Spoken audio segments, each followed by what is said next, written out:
Okay, what we're going to be talking about today are los adjetivos, or adjectives in Spanish. So, before we start, we're going to do a little bit of review, or un repaso. So, in Spanish, remember all nouns have a gender.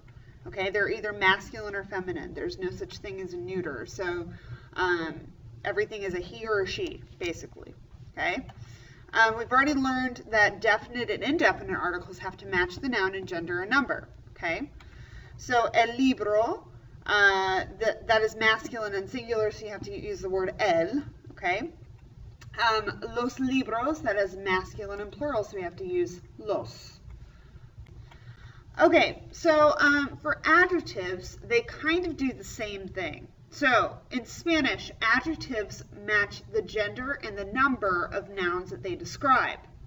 Okay? Remember, adjectives are describing words. Okay? Stuff like intelligent, funny, all the colors, yellow, blue, whatever. Okay?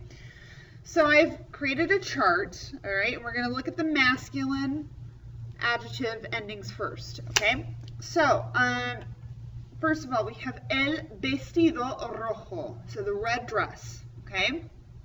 Vestido is the noun, and rojo is the adjective, because red is the adjective, okay? Notice that I have all of the same endings. So I have vestido with an O, that's a masculine noun. Since it's a masculine noun, I'm going to have rojo, which is our masculine form of the adjective, okay? If I make this plural, if I want to say the red dresses, okay, notice how everything changes a little bit. So we have los vestidos rojos.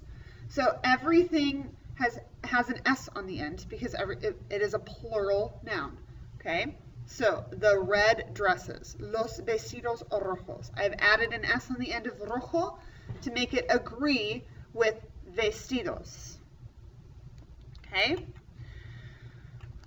Feminine nouns. Whenever we're doing a feminine noun, what we have to do is change the O to an A in the adjective, okay? So I have la falda roja, so the red skirt.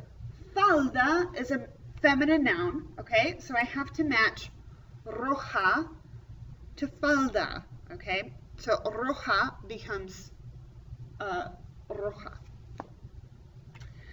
Then I have the plural form of the feminine noun, which is faldas. Since I have faldas, I have to make sure that my adjective, as well as my definite article, but my adjective agrees with the noun it modifies. Okay, so faldas is plural and feminine.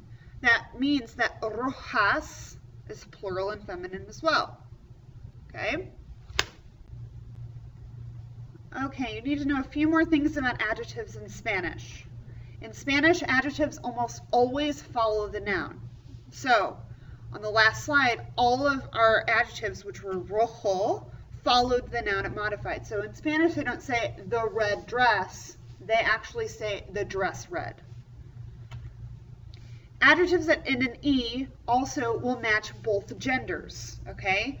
So notice here I have a masculine singular word, el libro, but verde stays the same. Okay, verde is green and it ends in an E and you don't have to do anything to it. La tiza is feminine and singular and verde stays the same, so verde doesn't change. Okay. Many adjectives that end in a consonant will match both genders.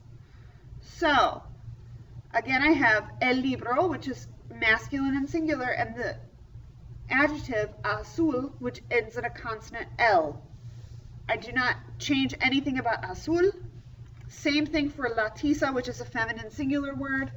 I don't have to change azul at all because it ends in a consonant, so it matches both genders. To make an adjective plural, you are going to add an S if it ends in a vowel, and an ES if it ends in a consonant. So if I wanted to say the green books, I would say los libros verdes. But say if I wanted to say the blue books, I would have to say los libros azules. Okay?